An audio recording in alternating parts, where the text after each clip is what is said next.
it's Sean. Welcome back to my channel, and I'm going to be doing a pregnancy Q&A today because it was highly requested.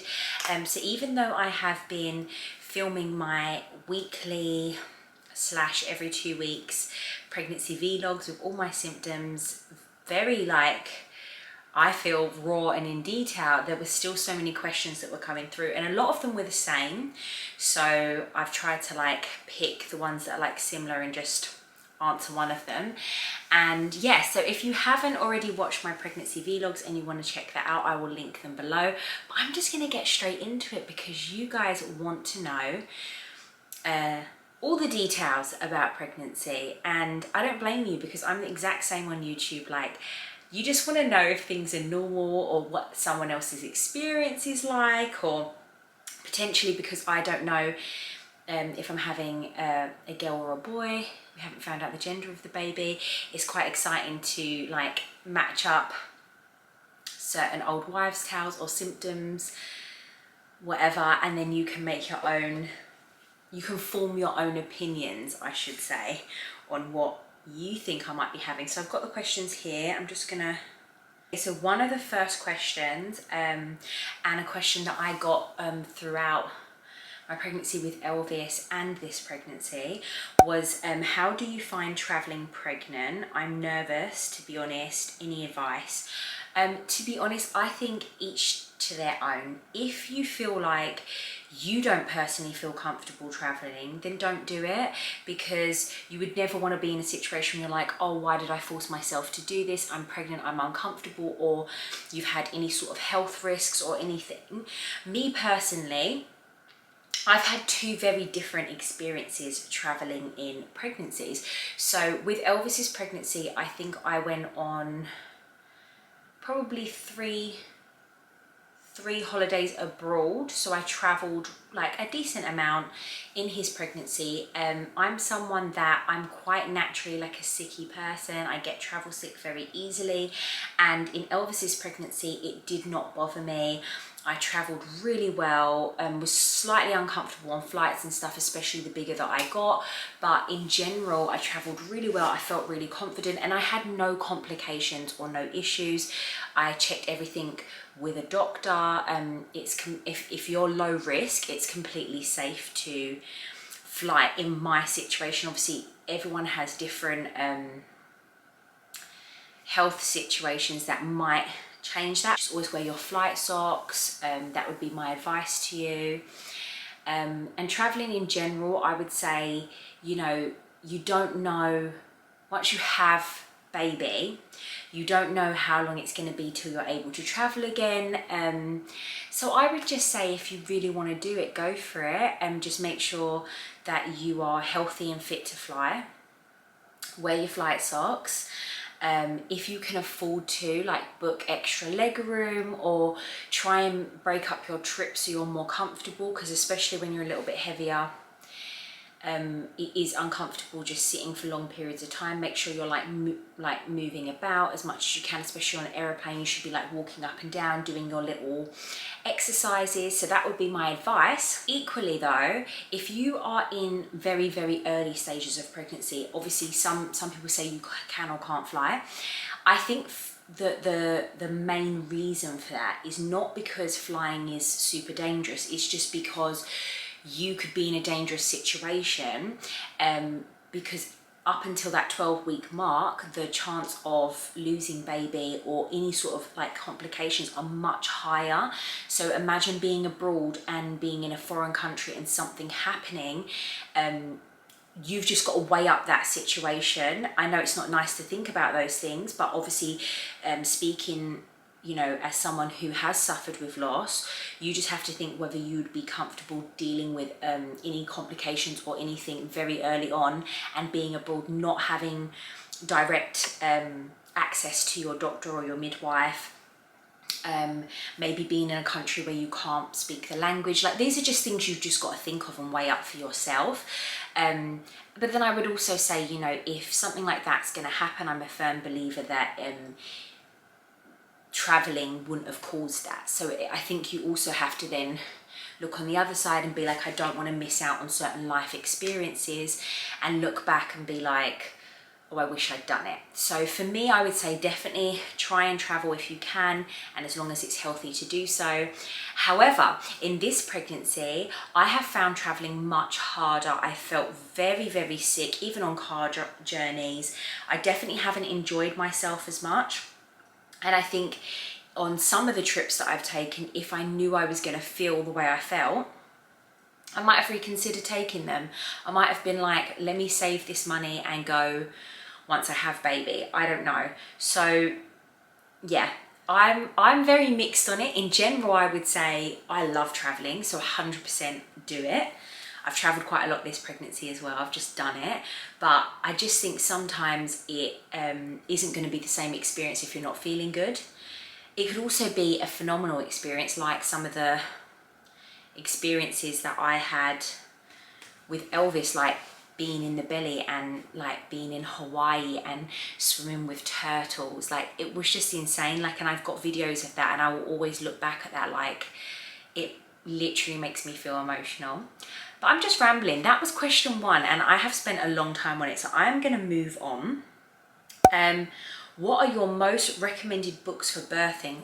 Wow, this is a good question because I have read so much more this time round, but I definitely read the first time round as well.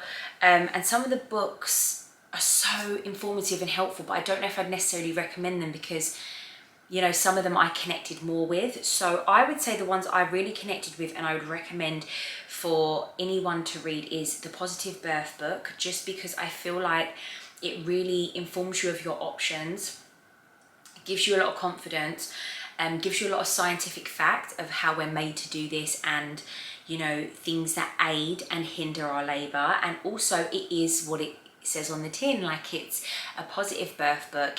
You read it, you feel really empowered and positive about birth, and I think it removes some of the scary stuff that the media does really push out there, and also just kind of lets you know that you really have the say. You can't be told that you're not allowed to do this or we need to do this. Like, you still have the option, and sometimes when you're in, you know, the throes of labor, it doesn't feel like you have the option. So I think that's a really nice book to read, that's like a positive side of you have all the options. You are the final deciding factor in any decision when it comes to your labor and your birth of your baby. I could scream from the rooftops for everyone to read Ina May Gaskin. I've read her spiritual midwifery book, and I'm currently reading her other book, Baby Brain. I can't remember what it's called, How to Birth, or Ina May Gaskin's Guide to Childbirth. I'm reading that now. A lot of her books are just combinations back to back of stories of natural birth, some other types of birth, but mainly natural birth. And I just think it's so amazing to hear, like, it's such a wide variety of different types of births, but that all the women did it. They had very different experiences, but they all did it. And I just find her books very insightful, very natural, very positive, and I just love everything about her. So anything Ina May Gaskin I like. And also hypnobirthing this time round I've done. So I did the Positive Birth Company hypnobirthing course, and I've got their book. The course I really loved, and it's only like 35 or 40 quid online, so it's very, very accessible to a lot of people, which I feel like is very important when it comes to these sorts of things, because sometimes you can get put off just because you're like, you know, I've got a baby on the way, I don't want to be spending all this money on stuff that feels self-indulgent, but just a reminder to use that, you know, teaching yourself or educate yourself or doing things that make yourself feel better is actually going to benefit your labor, your birth, and your child. So please don't ever feel like that. But yeah, those are my recommendations. I'm sure there's more, but those are the ones that came to the top of my head. Oh, Your Zen Mama. I love Teresa Palmer. She's got a book with herself and Sarah Olsen, who I also love, and I love their book, and it's kind of like a stage by stage of your pregnancy, and then it goes beyond. So those are the books. What do I think of bottle feeding? I feel like this question is a little bit controversial, because obviously anyone that's followed me for a while knows that I breastfed, but I absolutely don't think anything negative about bottle feeding. I do think a fed baby is best, and I think each to their own. I'm a massive advocate for breastfeeding, and I'd love to help people that are struggling, and I will definitely be making a video this time round on like tips and advice, and I think breastfeeding is the most beautiful thing in the world.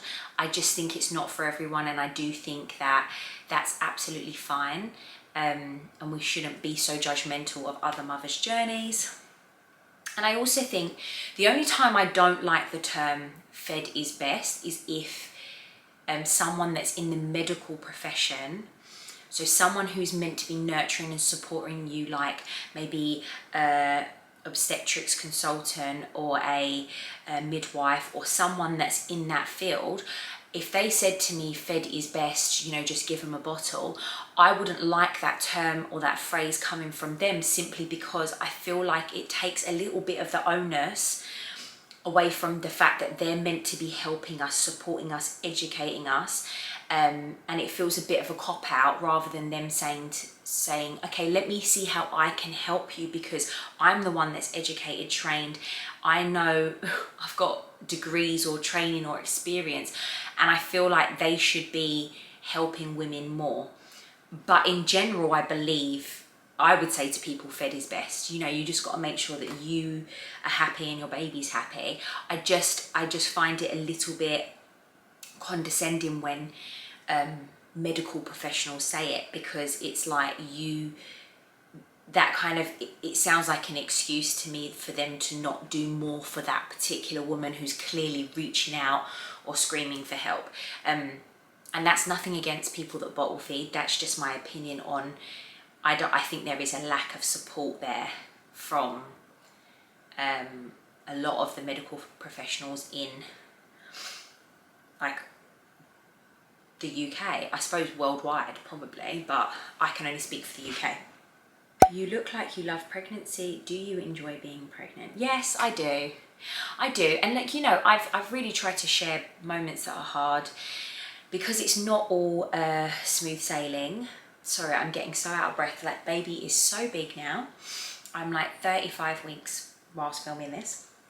But I do love it. I love the bond that you feel. Like, no one can feel that bond that you have with the baby until they're here. Then maybe daddy can feel it as well. But yeah, I do love it. And I think that I carry quite well, in the sense of, you know, a lot of people have a really tough time with pregnancy, and I think my pregnancies, touch wood, have been, you know, great experiences with hard parts, but like great experiences in general.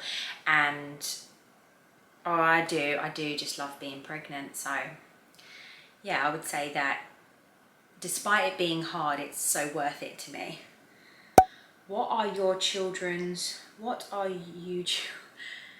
I assume this means, what are your children's mix?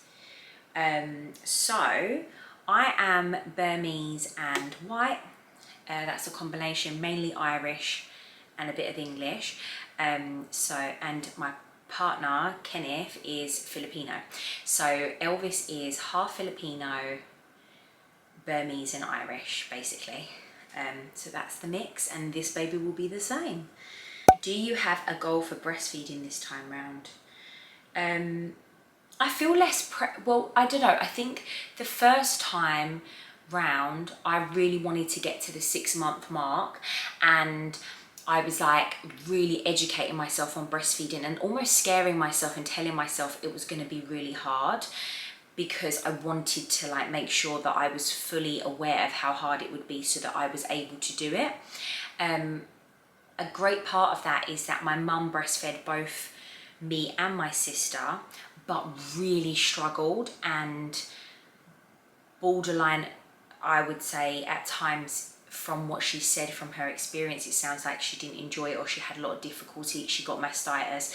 With my sister, she breastfed her a lot less because she had mastitis and she was in a lot of pain. So I feel like the fact that she did breastfeed me but also struggled with it, I had a very real understanding going into it. And thankfully I got through the hard part, and I went on to breastfeed Elvis for 9-10 months, and then he was bottle fed after that. But I would say this time round, because I feel like Elvis kind of weaned himself off the boob at that age, which for any mamas watching, and if you're breastfeeding and someone's like, oh, if you exclusively breastfeed, you'll never get them off the boob, they'll never take a bottle. Well, Elvis kind of weaned himself off the boob. He kind of decided that he preferred to have a pumped bottle because he could look around and he wasn't missing out on things. And it got to the stage where he was literally coming off the boob every 5 seconds for every sound.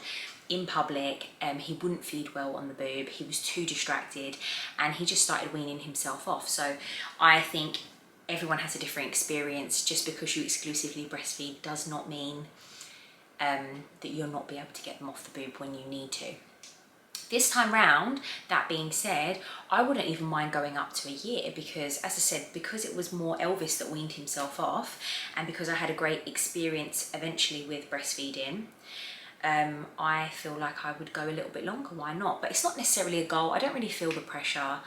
I think this time round, I know what I'm doing, so I'm not as worried. Love your son's name, Elvis. Can you share any names this time? I keep all my top names an absolute secret, like no one knows, not even some of my closest friends. But I can maybe share some names that I like but won't be using. So if Elvis wasn't Elvis, we were going to call him Marley. We didn't know we were having a boy, but those were our 2 boys' names, Elvis and Marley. I still love the name Marley, but this time round, even though I don't know if I'm having a girl or a boy, I just don't feel like Marley is going to be the name. So I don't know, maybe one day, but I think it's kind of off our list now, like maybe because we didn't pick it with Elvis, I don't know. I've always loved the name Lux for a girl, Lux, so very unique. But we actually have friends that have got a little boy called Lux. So that's kind of, because I really like unique names, and because I kind of get put off if I know someone with the name. Like I wouldn't name my child that if I know someone has that name, if that makes sense. And I know obviously it's more of a boyish name, but I like it for a girl. I like quite unisex names for girls sometimes. And Ken was never on board with that name, by the way, so that was never gonna make it. I like quite like out there unique names. That being said, I love the name Leo or Leonardo, but it's just too like classic and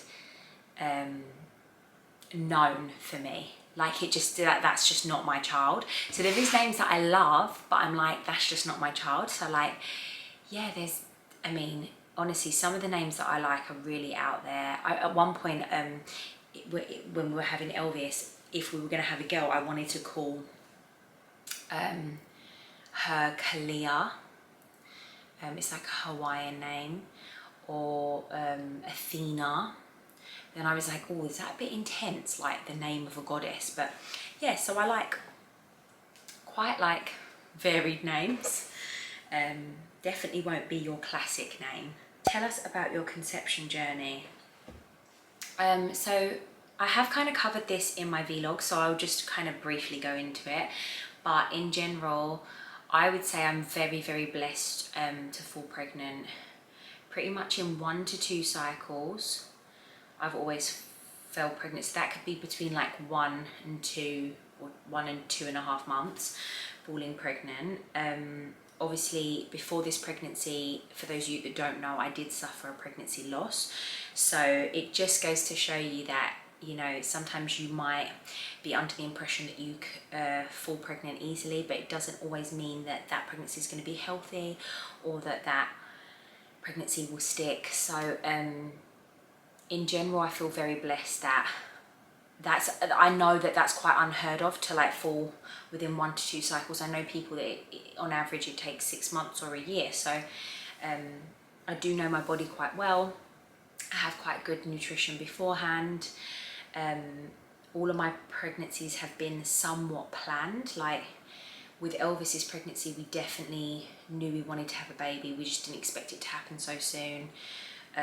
With this pregnancy, obviously we were wanting to have a baby the entire year. Then I felt like my body was a bit out of sync after the loss, and then I decided, oh, do you know what, like let's just take the pressure off, let's not try. And then I fell pregnant, so in a way it was a little bit more of a surprise, but then we were still wanting to have a baby. So that in a way, my conception journey, I would say all of my pregnancies have been planned ish. My favorite thing about pregnancy is well, I think the bond, like there's nothing like it to feel like you're growing a human. Like there's just nothing, you can't, I even try and explain it sometimes to Ken and I'm like, you just won't get it. Like you just can't get it because you're not a woman. But then also I quite like showing off my bump. I really like having a bump, and also it's that thing like in photos you don't have to like suck your belly in or like worry about like, does my belly look big in this? It's like that's the whole point, the bigger the better. So yeah, I think those are two. I gave you 2 things. You asked for 1 thing, but I gave you 2 things. You look amazing, thank you. What workouts did you do throughout your pregnancy, if any? I've really slowed down now, guys, but yes, throughout pregnancy I did home workouts, you know, like using apps and stuff. I just find that so much more, I'm much more consistent with using like home workouts and apps. I run up until about 5 months pregnant, but I wasn't as consistent with my running. I just took it as and when I felt good to, and I've walked up until now. I'm still walking. Sometimes I'll walk like a 20-minute walk, sometimes I will walk 5k. Some days when I look at my steps on my Apple Watch, I've done like 10k in steps, 10 kilometers. So that's obviously not a consistent long walk, but I'm trying to stay really fit and mobile until the end of this pregnancy. I do think it helps your pregnancy, and I think if you're active beforehand, continue that. And I think if you're not active beforehand, just do gentle things, swimming, walking, stuff to just keep you active, because it definitely helps in labor. Okay, and this is the last one. You look incredible, thank you. I don't feel it right now, I feel a little bit sweaty actually. Thanks for sharing with us. Could you answer a question in your next video? Have you had any embarrassing TMI symptoms like gas farting during your pregnancy? Well, I feel like I've been very real about the journey, but I think that I don't harp on about those embarrassing things because I'm just someone that, I'm not gonna lie, just don't get embarrassed. But definitely I would say in life in general, I'm more of a burper than a farter. Like some people fart all the time. That's just not me. I'm not holding it in. I'm just not a farter. And definitely in pregnancy, especially in the first trimester, the bloat, the gas, the farts, they are real. Like, I think this time round I just let rip, because like first time round I was probably like, God, Kenneth's probably not used to this version of me. Not that I was embarrassed, but I was just like, gosh, like it's all the time. Pregnancy is a gassy thing. Like, I don't think there's one woman out there that would say that they're not gassy in pregnancy. But this time round, yeah, definitely I was just like not holding back, because I was like, I'm not being uncomfortable for no one. But I haven't found in the later stages I've been as gassy. It was definitely more at the start. Who knows? I'm lucky that I don't suffer with like constipation or anything in pregnancy. Anything else that I can think of that's embarrassing? Oh yeah, of course. Like, there's so many embarrassing moments in pregnancy. So when I had the flu and I was like coughing and sneezing really hard, like back to back, either like literally I would have to cross my legs, and even still sometimes I would trickle a little bit of wee. I was like, yeah, I've just wet myself again basically. And I didn't think my pelvic floor was that bad, but I do think that when you get like to a heavier stage of pregnancy, like it just can't be helped. Like, coughing or sneezing is a scary thing. Like, you just don't know. And I don't mean like I fully wet myself, but just a little trickle. Like, I would literally have to wear, that whole period I had flu, I would have to wear a nickel liner every day, because you just don't know what's going to happen. So if I'd have been out and about, yes, that would have been embarrassing, but at the same time, you just can't get embarrassed. Like, you just have to be like, I'm pregnant. Like, any woman that has experienced pregnancy will be totally understanding, and anyone else, they don't get it. They don't know. Who cares? They're not growing life in them, you know. So that was the last question that I'm going to answer. I might do another Q&A postpartum. That might be fun. So definitely, if you have any more questions, pop them down below, and I will try and get round to them at some point. I feel like I'm rambling on in this video now, so I'm gonna close it off. But thank you so much for watching. Don't forget to subscribe and stay tuned for the next couple weeks, because we are on the home stretch now, guys. Like, birth is imminent. I'm convinced this baby's coming early, so birth is imminent, and I'm going to keep you updated as much as I can with the vlogs up until then. So thank you so much for watching, and take care. Mwah.